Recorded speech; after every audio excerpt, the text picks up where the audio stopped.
आप सभी को पता ही होगा कि पाकिस्तान जो है भारत के साथ मैच खेलने को मना किया था, बट जैसा नहीं ऐसा इनको डंडा दिया कि ये खेलने को राजी हो गए और 15 फरवरी वाला मैच इंडिया और पाकिस्तान का कंफर्म हो चुका है, 100% होगा।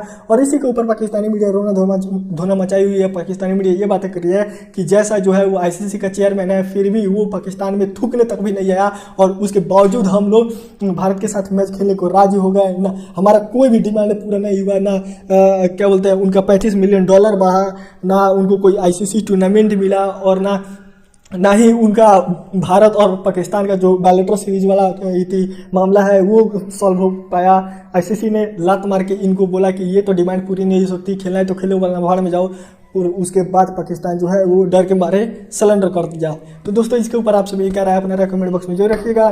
डिस्क्रिप्शन में इंस्टा ID मिल जाएगा, फॉलो करना मत भूलिएगा। मिलते हैं अगली वीडियो में।